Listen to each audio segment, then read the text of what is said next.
I wasn't asleep. I'd stopped sleeping 3 weeks ago, really sleeping anyway. What I did now was something closer to surveillance. Eyes closed, breathing measured, body still, waiting. My wife lay beside me, her breathing shallow and rhythmic. Too rhythmic. The kind of breathing you practice when you want someone to think you're unconscious. I'd been a forensic accountant for 15 years and an FBI financial crimes analyst for 7 before that. I'd spent my career watching people pretend to be something they weren't. Numbers don't lie, but people do. And Megan was lying right now, even in her sleep.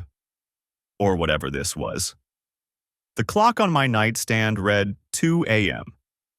30 minutes ago, I'd watched her on my phone screen, the hidden camera in our garage feeding directly to my cloud account. I'd watched her walk barefoot across the concrete floor in her silk robe, the one I'd bought her for our 7th anniversary. I'd watched the side door open, watched a man step inside like he owned the place. I'd watched him take her face in his hands and kiss her in a way that made my stomach turn to concrete. I'd watched her smile. Really smile. The kind of smile I hadn't seen directed at me in years, maybe ever. Then I'd watched her hand him a suitcase, vintage leather, combination lock, the same style as the one I'd found 3 weeks ago, and I'd watched him slip her a thick envelope in return. They'd talked in whispers, heads bent together like teenagers sharing secrets. She'd laughed at something he said, and the sound of it, even through my phone's tiny speaker, was like a knife sliding between my ribs. Now she lay beside me, breathing her practiced breaths, probably replaying every moment in her mind. Probably feeling his hands on her skin, his lips on hers. I felt nothing. That's not true. I felt something cold and sharp taking shape in my chest. Something that had been growing since I found that first suitcase buried behind the paint cans in our garage. Not anger. Anger is hot and stupid, and it makes you do hot and stupid things. This was different. This was patience. This was calculation. This was the beginning of the end of everything she thought she knew about me. Megan stirred beside me, rolling over, her hand reaching across the sheets to find my arm. Her fingers were cool against my skin. I didn't move. Some touches, I realized, are just performances. I was done being the audience. 3 weeks earlier, I'd been cleaning the garage. Saturday morning ritual. My way of organizing my thoughts while organizing my space. Megan always joked that I was the only man she knew who actually used the garage for something other than parking. She thought it was adorable. I thought it was necessary. A cluttered space meant a cluttered mind, and in my line of work, a cluttered mind got people killed, or at least imprisoned. I'd been moving boxes, rearranging shelves, when I found it. A vintage leather suitcase wedged behind a stack of paint cans I hadn't touched in at least a year. Brown leather, brass hardware, combination lock. Dusty, but not aged. Someone had placed it there recently. I tried the obvious combinations. Our anniversary, 0714. Her birthday, 0318. Mine, 1105. Nothing. That evening, I mentioned it casually. We were making dinner together, or rather, I was making dinner while Megan sat on the counter with a glass of wine, telling me about her week at work. Found something interesting in the garage today, I said, not looking up from the onions I was dicing. Old suitcase behind the paint cans. You know anything about it? She didn't flinch, didn't pause, didn't even put down her wine glass. Must be from the previous owners. We probably just never noticed it. Maybe, I said. Should we try to open it? See what's inside? Here's what she should have said. Yes, let's crack it open. Could be something valuable in there. Or, let's take it to a locksmith. Or even, just throw it out, who knows what's in that thing. What she actually said, don't bother. It's probably empty or full of moth-eaten clothes, just toss it.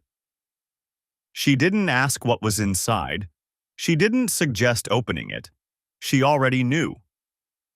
I smiled and changed the subject, filing away the information like I'd filed away 1,000 inconsistencies over 22 years in law enforcement and private practice. An alarm was ringing somewhere deep in my brain, soft but insistent. We'd lived in this house for 8 years. I'd cleaned that exact spot 12 months ago. That suitcase wasn't from the previous owners. But I didn't break the lock. I didn't confront her. I'd learned long ago that the first rule of investigation is observation. You watch, you wait, you let the subject reveal themselves. So that's what I did. For the next 4 weeks, I checked that suitcase every few days. Always when Megan was out, always with the precision of someone documenting evidence. I photographed it from multiple angles. I measured its position relative to the paint cans, the wall, the floor, down to the centimeter. It moved. Not much, just slight shifts in position, as if someone had taken it out and put it back without quite matching my measurements. Someone was accessing it. Someone who thought they were being careful but wasn't careful enough. On day 28, the suitcase was gone. I came home from work to find the space behind the paint cans empty. Megan was already home, cooking dinner, humming something under her breath.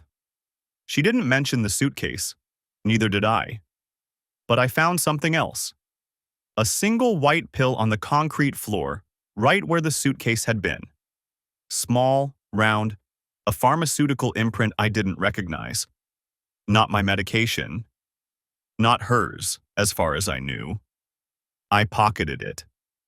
3 days later, I installed the camera. The smoke detector in our garage had been there since we moved in. It took me 45 minutes and a trip to a specialty electronics shop to replace it with something that looked identical, but contained a motion-activated camera with cloud upload capabilities. The kind of equipment that paranoid spouses and corporate investigators use to catch people in lies. I'd never thought I'd be one of those people. Then again, I'd never thought my wife would be sneaking around our garage in the middle of the night. I told no one. Not my business partner.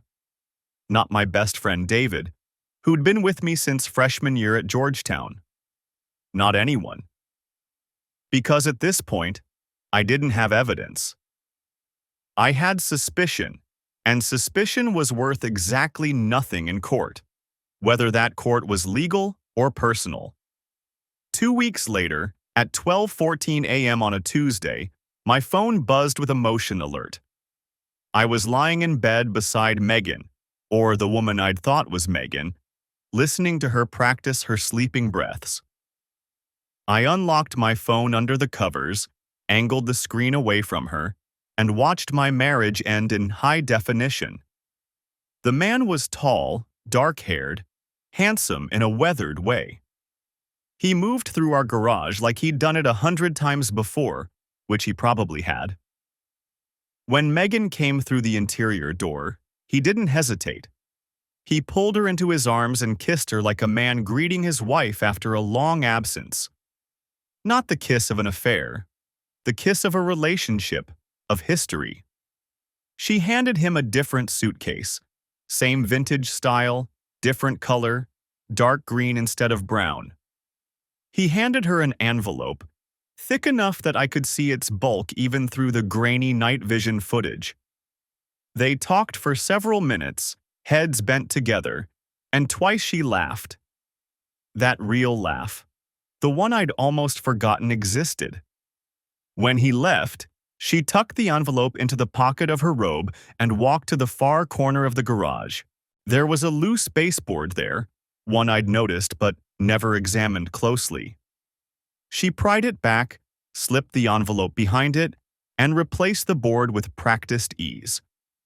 Then she came back inside, climbed into bed beside me, and was asleep within minutes. I lay there for 3 more hours watching the ceiling, running numbers in my head. Not financial numbers, probability numbers. The probability that there was an innocent explanation for what I'd just seen, essentially zero. The probability that confronting her would give me any advantage, also zero. The probability that I could systematically dismantle whatever operation she was running and destroy her in the process. That number, I intended to make very high. The next morning I made coffee. She came downstairs in yoga pants and a Georgetown sweatshirt, my sweatshirt technically, though she'd claimed it years ago, and kissed my cheek like nothing had happened. "Sleep okay?" she asked, reaching past me for a mug. "Not great. Kept waking up." Me too. Must be something in the air." I watched her pour her coffee, add her usual splash of oat milk, take that first sip with her eyes closed. I'd watched her do this 1,000 times. I'd loved watching her do this. Now I saw it for what it was. Theater. A performance designed to make me think I knew her, when in fact I'd never known her at all. "You seem stressed," she said, studying me over the rim of her mug. "Work stuff?" "Always work stuff." "Maybe you should take a break. We could go somewhere, the beach or up to wine country." "Maybe," I said. "Let me see how the next few weeks shake out." She nodded, satisfied, and drifted toward the living room with her coffee and her phone. I watched her go, cataloging the details I'd never noticed before. The way she angled her phone screen away from me when she texted, the way she always seemed to have an extra few $1,000s in her personal account, even though her salary at the pharmaceutical company was healthy but not extravagant. The way she occasionally mentioned people I'd never met, then backtracked when I asked questions. How long had I been blind?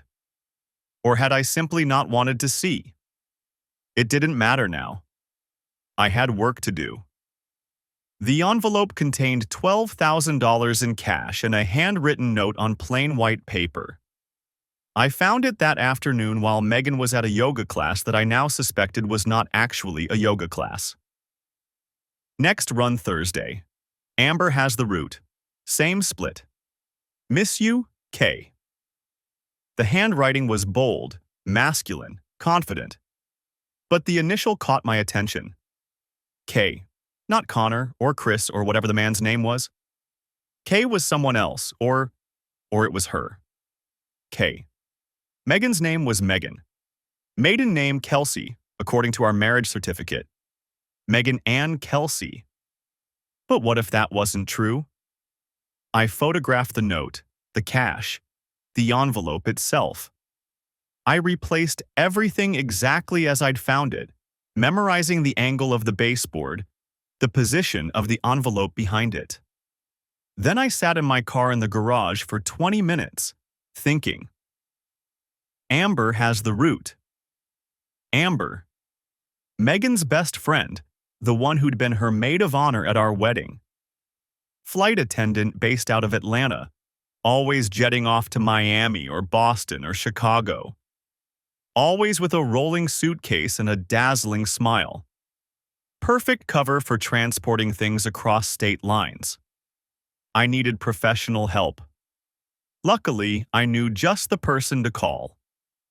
Nathan Price looked like someone had taken a film noir detective and dropped him into the 21st century. Gray hair cropped short, a face that had seen too many late nights and bad coffee, and eyes that missed absolutely nothing. He'd been a homicide detective for 2 decades before taking a bullet in the shoulder during a domestic dispute call. Retired early, went private, built a reputation for being thorough, discreet, and utterly reliable. 5 years ago, a client of mine had tried to frame him for money laundering, plant evidence, manipulate records, the whole 9 yards.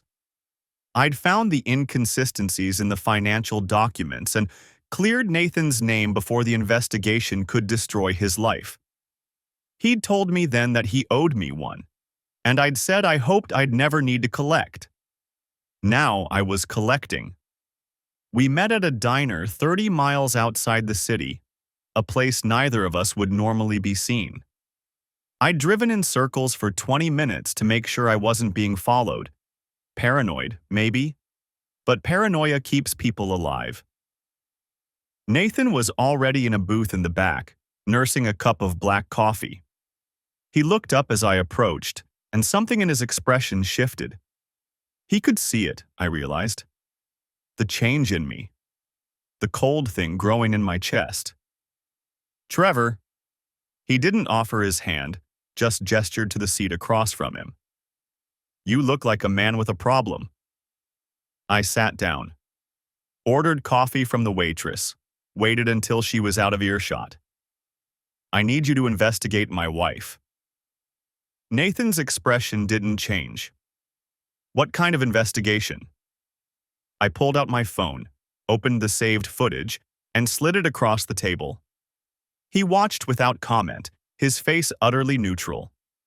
When it finished, he handed the phone back. "How long?" "I don't know. The suitcase I found 3 weeks ago, but based on what I'm seeing, this has been going on for a while. Years, maybe." "What do you want to find out?" "Everything." I took a breath.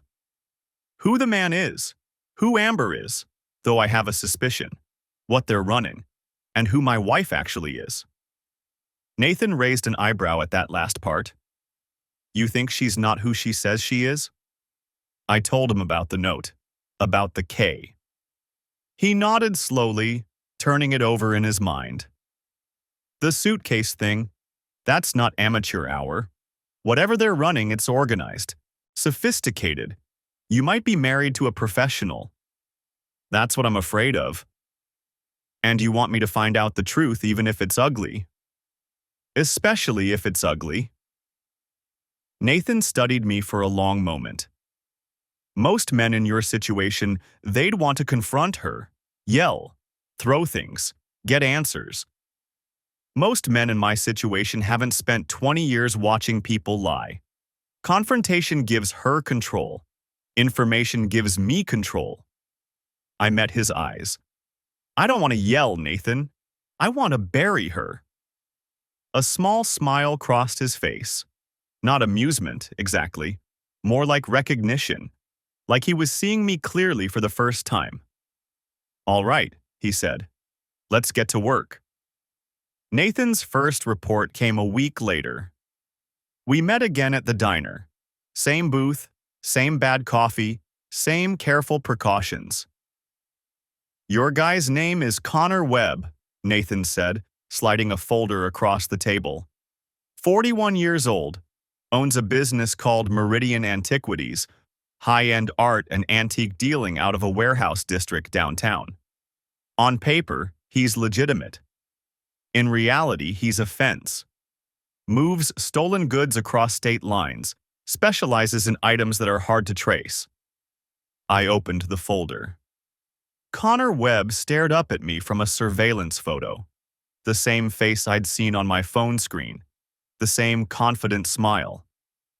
In the photo, he was wearing the same distinctive watch I'd noticed in the garage footage, a Cartier tank, vintage, probably worth more than my car. "Married?" I asked. "That's where it gets interesting." Nathan leaned back. Connor Webb got married in 2009, Nevada. Small ceremony, no family present. "And his wife?" "Kelsey Ann Dawson." The name hit me like a physical blow, even though I'd half expected it. I kept my face neutral, but Nathan saw it anyway. "Kelsey Ann Dawson," I repeated. "And Megan's maiden name on our marriage certificate is Megan Ann Kelsey," Nathan nodded. "Same letters, different order. She flipped her first and last name, kept Ann in the middle." "Is there a divorce record?" "That's the thing. There isn't." Nathan's voice was flat. "No divorce, no annulment, Nothing. As far as the state of Nevada is concerned, Kelsey Ann Dawson is still married to Connor Webb. The diner noise seemed to fade around me. The clatter of dishes, the murmur of conversations, the tinny music from the overhead speakers, all of it receded until there was just Nathan's voice and the truth he was delivering. Which means my marriage might be void. Bigamy is still a crime in all 50 states. She can't legally be married to two people at the same time. I closed the folder carefully. What else? Her juvenile record was sealed, but I have contacts who owed me favors. Nathan's expression didn't change, but there was a note of something in his voice. Respect, maybe, or warning. Kelsey Ann Dawson, born 1987. First arrest at 15 for shoplifting. Second arrest at 17 for check fraud. Charges reduced both times. Record sealed when she turned 18. And Connor. They met when she was 19, married when she was 21. For the next 6 years, they ran cons together. Nothing major, mostly identity theft and credit card fraud, but enough to draw some attention. In 2012, Connor got too close to some heat from federal authorities. Kelsey disappeared. Disappeared? Vanished. No trace. New identity, new life, new name. Nathan smiled grimly. She's good, Trevor. Really good. Reinvented herself completely. Got a degree from a mid-tier state school, built a career in marketing, established a whole new identity. By the time she met you, Megan Ann Kelsey was a real person with a real credit history and a real job. And I was what? Cover? Maybe. Or maybe she saw an opportunity and took it.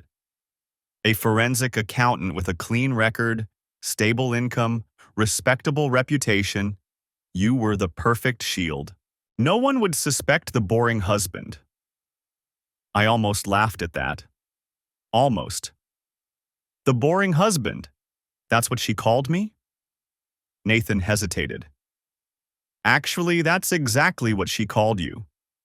I'll get to that. The picture filled in over the next several weeks. Nathan was thorough, methodically thorough, leaving no stone unturned, no thread unpulled.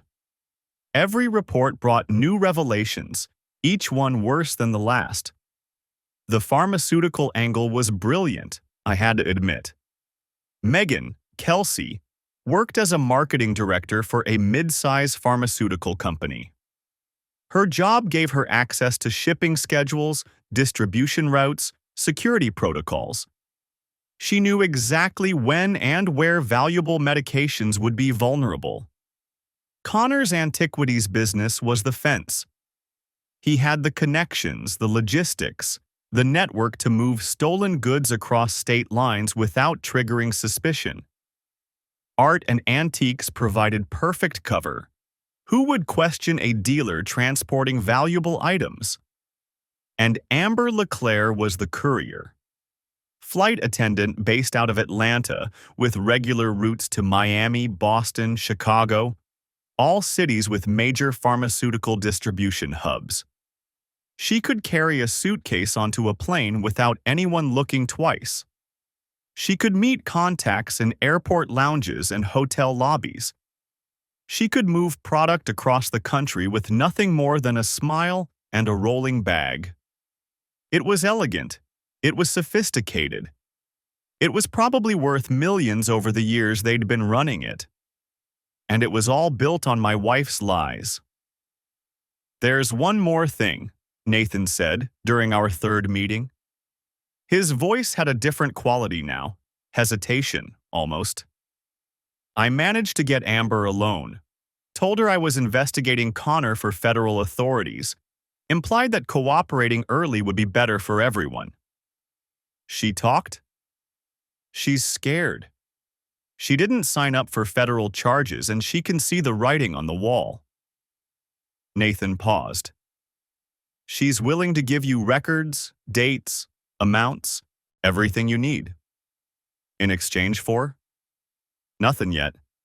She's hoping for immunity if this goes to court, but she didn't ask me to promise anything. Nathan met my eyes. She also told me something about how Megan, Kelsey, talks about you. I waited. She laughed about you, said you were so boring, so predictable. But his credit is perfect and he never asked questions. She called you the perfect cover. I absorbed this, cataloged it, filed it away with all the other pieces of evidence that made up the picture of my so-called marriage.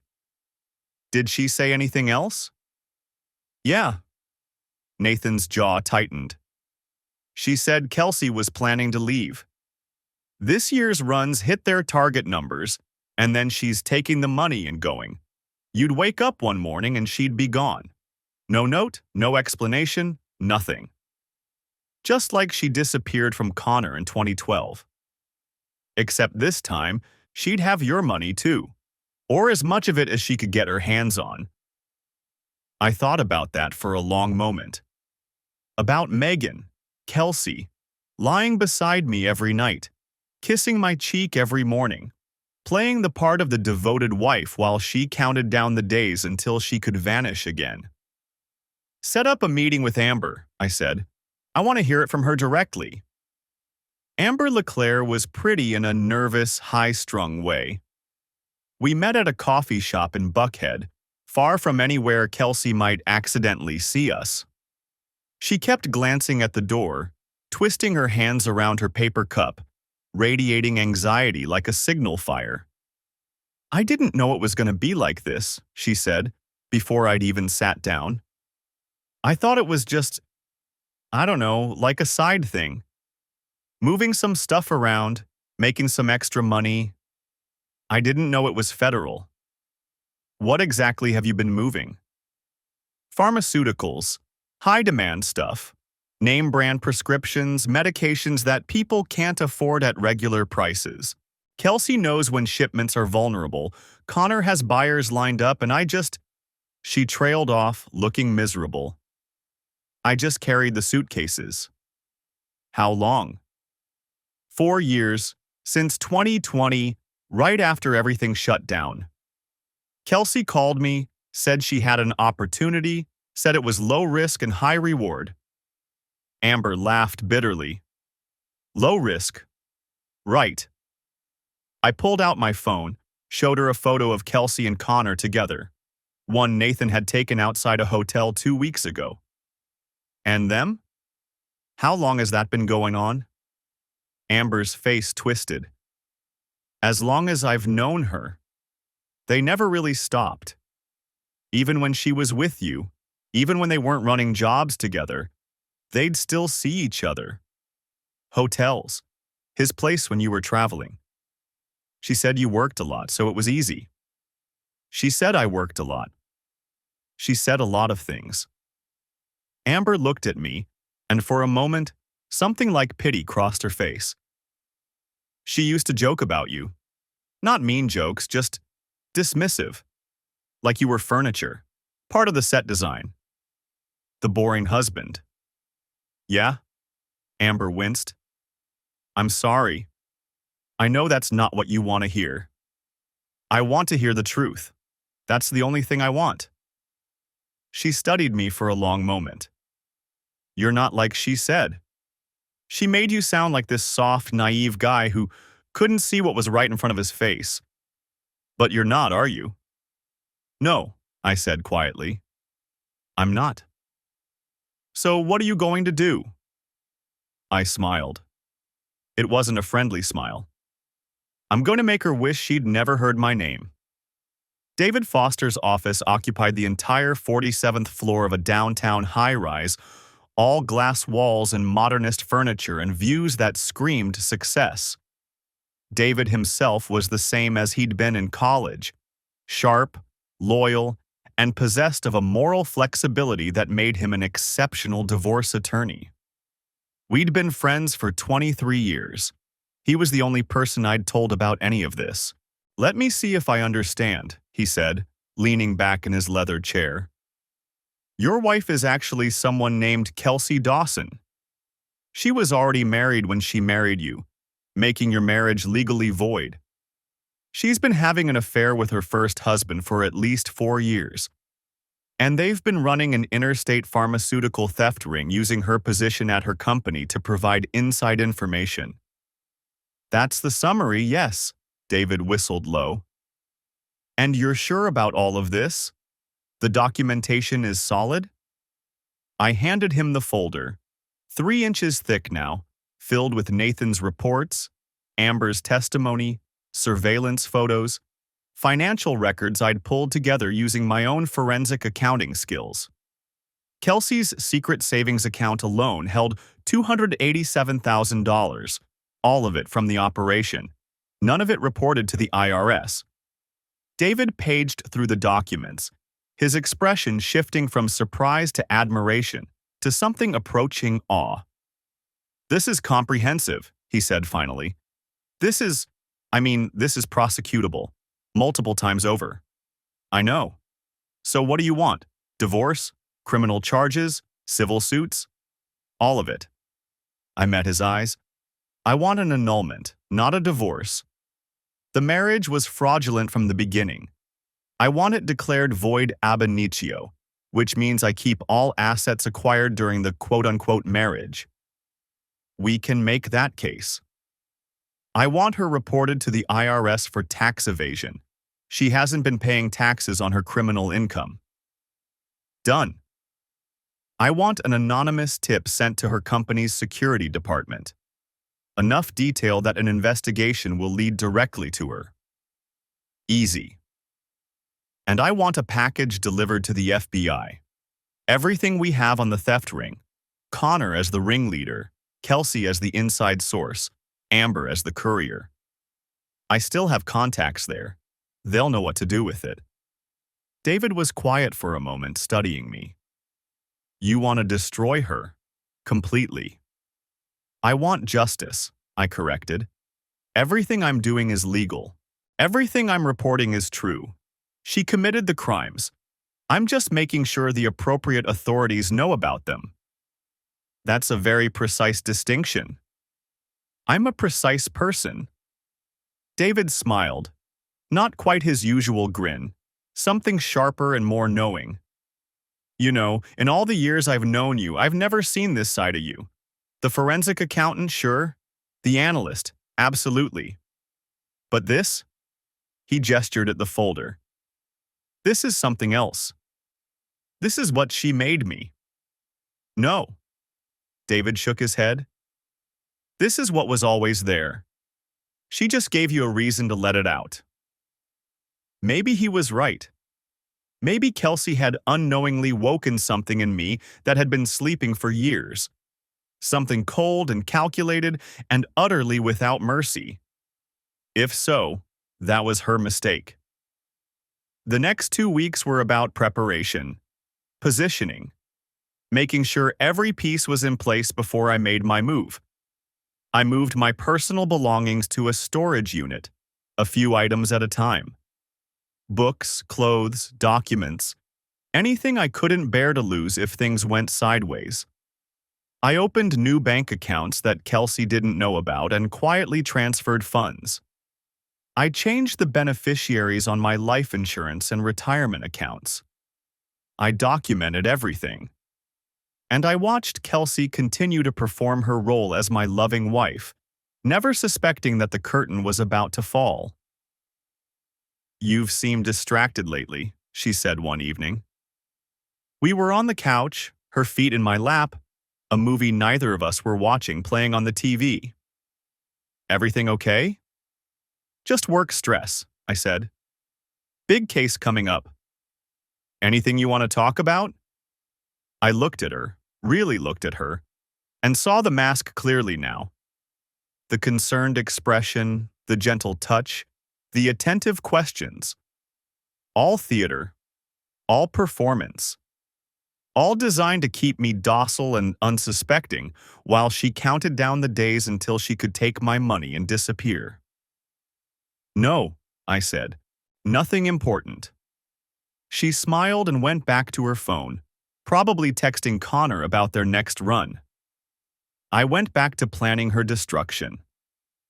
Day 91 was a Tuesday. I woke early, 4:30 a.m., 2 hours before Kelsey's alarm, and lay in the dark, running through the timeline one more time. Everything was in place, every piece positioned, every domino ready to fall. When her alarm finally went off at 6:30, I was already downstairs making her favorite breakfast. Eggs Benedict with smoked salmon and hollandaise from scratch. The kitchen smelled like butter and herbs, and when she came down, her expression shifted from sleepy to surprised to pleased. "What's the occasion?" she asked, accepting the plate I handed her. "No reason, just felt like it." She studied me for a moment, looking for the trap maybe, or just wondering what had gotten into her boring, predictable husband. But she didn't find anything. I'd spent 22 years learning to keep my face neutral under pressure. This was the final exam. "Thank you," she said finally. "This is sweet." "You're welcome." We ate together, made small talk about her day, and when she left for work at 8:15, she kissed my cheek the way she always did. "See you tonight?" "I'll be here," I said. She drove away and I watched her car disappear around the corner. Then I pulled out my phone and made the calls. The first domino fell at 10:00 a.m. exactly. A process server walked into Kelsey's office at the pharmaceutical company, past the reception desk, past the cube farm, right up to her glass-walled corner office, and handed her an envelope in full view of her colleagues. "Kelsey Ann Dawson?" he asked, loud enough for the nearest employees to hear. "It's Megan Holloway." "Ma'am, you've been served." Inside the envelope, a petition for annulment based on fraud and bigamy, along with copies of her Nevada marriage certificate and Connor Webb's photo. I wished I could have seen her face when she opened it. At 10:15, her corporate email account locked. Security arrived at her office 10 minutes later to escort her to HR, where she was informed that an internal investigation had been initiated based on anonymous information regarding theft from the distribution network. She was placed on immediate administrative suspension, pending the investigation's findings.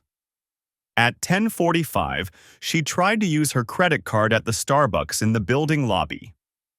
Declined. All the cards I was primary on had been canceled at 10 a.m. sharp. At 11:30, she tried her secret savings account, the one with $287,000 in unreported criminal income. Frozen by the IRS, pending investigation into tax evasion. I know all of this because Nathan was watching. He sent me updates throughout the morning, brief texts that painted a picture of systematic collapse. Left building, looks panicked. Driving home, ran a red light. At your house, door won't open, she's trying her key. I'd had the locks changed at 9 a.m. Kelsey, I wasn't going to call her Megan anymore, stood on the porch of the home she'd shared with me for 8 years, trying key after key, and none of them worked. Eventually, she went around to the back. The sliding door was unlocked. I'd left it that way on purpose. I wanted her inside. I wanted her to see what was waiting. The house was half empty. My clothes were gone, my books, my personal items. The photos of us on the mantle had been removed, leaving empty spaces and clean rectangles on the dusty shelves. The closet in our bedroom held only her things now. And on the kitchen counter there was a single envelope. Inside, surveillance photos of her and Connor. Transaction records from the pharmaceutical theft ring. A copy of her Nevada marriage certificate. And a handwritten note from me. The first words I'd say to her that weren't a lie in what felt like forever. "The locks have been changed. Your attorney can reach mine. Don't contact me." She tried anyway, of course.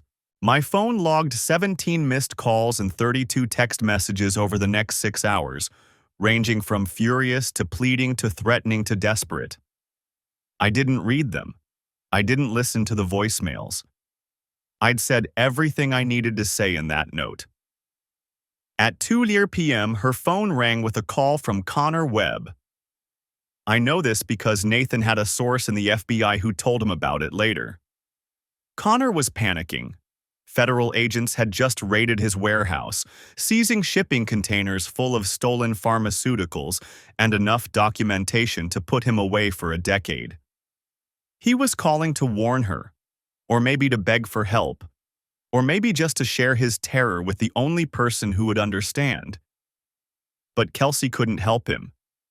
She couldn't even help herself. The next 3 days were a slow-motion implosion. Kelsey tried everything, showing up at my office, calling my partner, even contacting David directly to plead for a meeting. She was crying, David told me on day 3.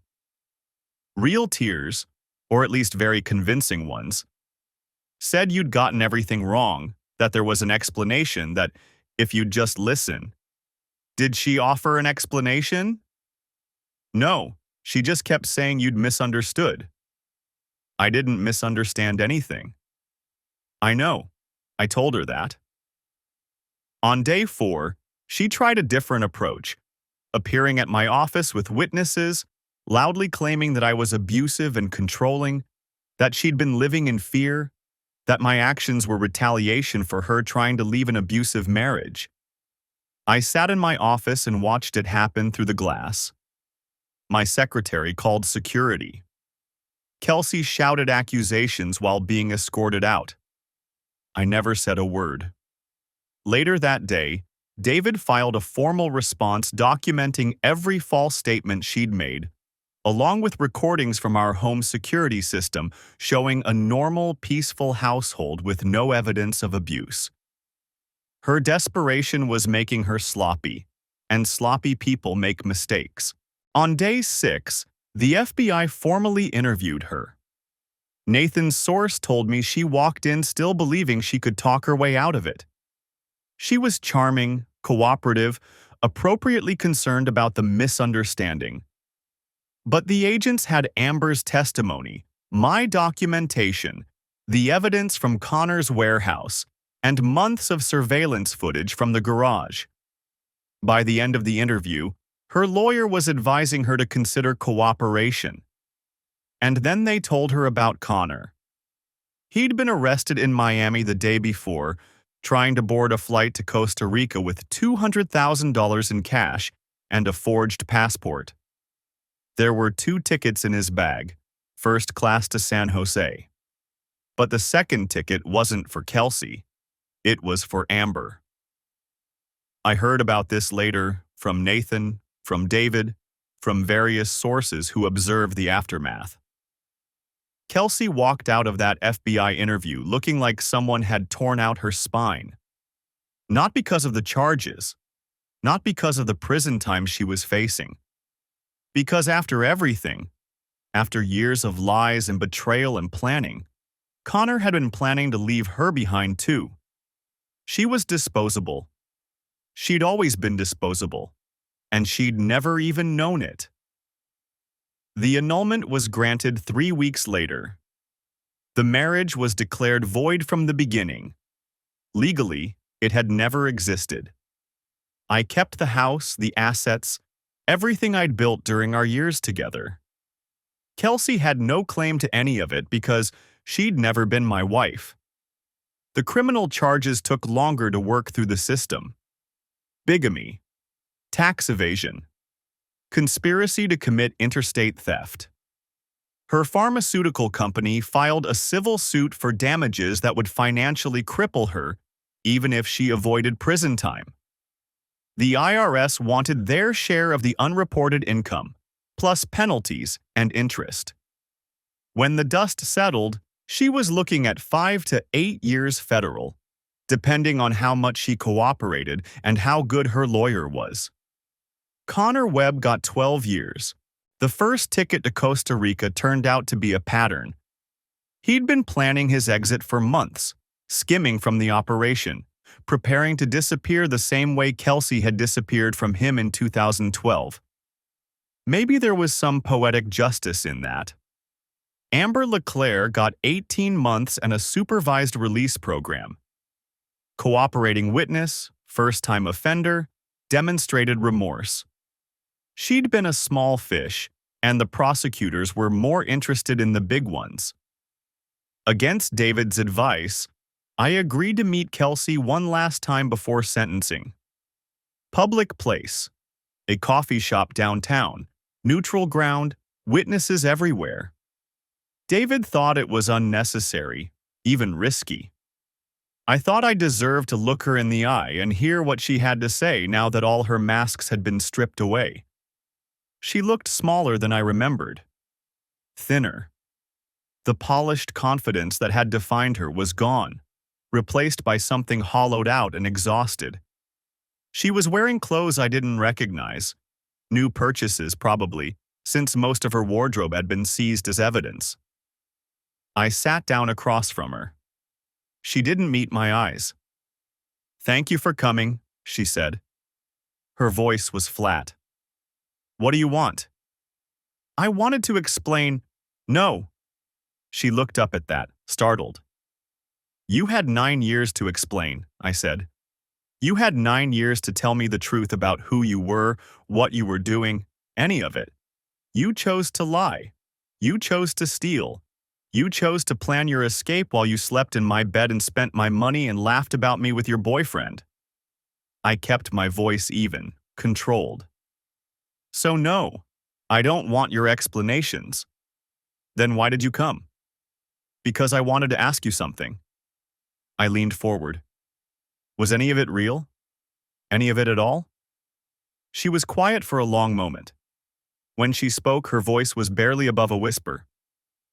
"At the beginning, I thought maybe. When we first met, when you were so kind and so earnest, I thought maybe I could be that person, the person you thought I was." She swallowed. "But I couldn't. I'd been the other person too long." "That's not an answer." "I know." She finally met my eyes. "I don't have a good answer. I don't have an excuse. I did what I did because it was what I knew how to do. And when it got easy to keep lying, I kept lying."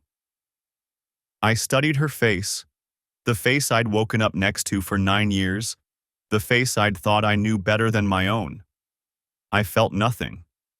Not anger, not grief, not even satisfaction. Just a vast, cold emptiness where my marriage used to be. "You called me boring," I said. "You called me predictable." She flinched. "You were half right." I stood up, left money on the table for my untouched coffee. "Goodbye, Kelsey." I walked out without looking back. 1 year later, I was cleaning the garage. Saturday morning ritual.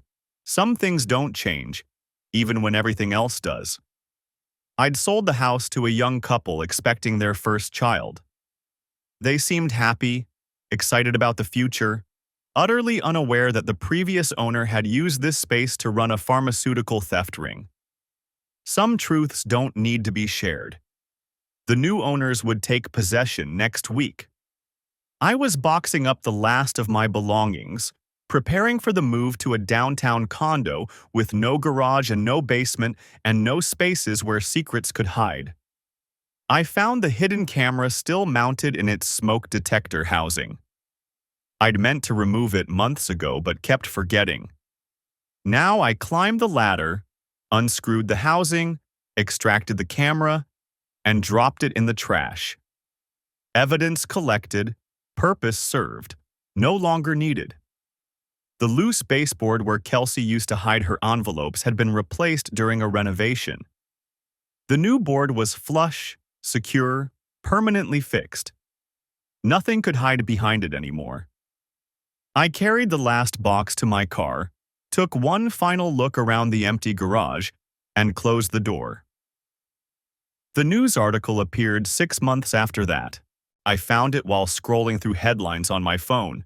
Eating breakfast in my new condo. Pharmaceutical theft ringleaders sentenced. There was a photo of Connor being led into federal court in handcuffs. There was a paragraph about Kelsey, referred to by her legal name, Kelsey Ann Dawson, receiving a 6-year sentence. There was a mention of the estimated $4.2 million in damages recovered by the pharmaceutical company. I read it twice, then closed the browser and finished my coffee. Later that week, a letter arrived at my office. No return address, but I recognized the handwriting immediately. The same bold, angular script I'd seen in the note behind the baseboard years ago. I held it for a moment, feeling the weight of it, wondering what she could possibly have to say now, after everything.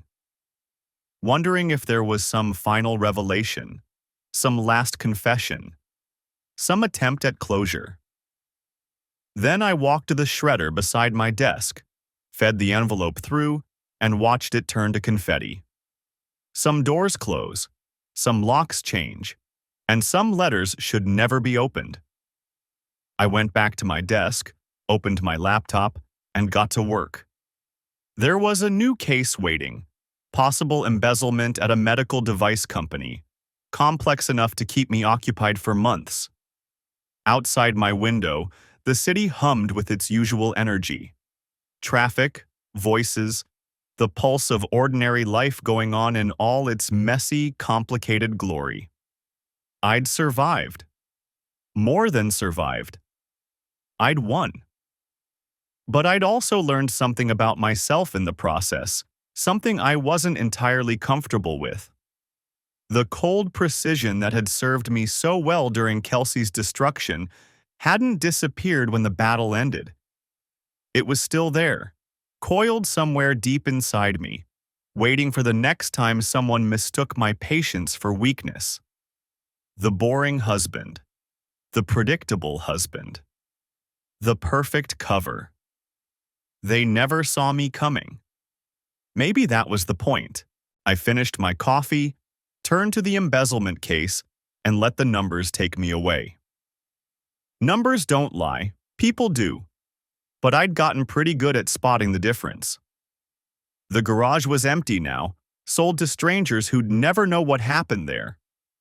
The suitcases were gone, the cameras were gone, the woman I'd thought was my wife was gone. All that remained was me, and the cold, patient thing inside me that never quite went back to sleep. Some stories end with healing. Some end with understanding. Some end with lessons learned and wisdom gained. Mine ended with a shredder and a cup of coffee and a new case file on my desk. That was enough. That was exactly enough. The end.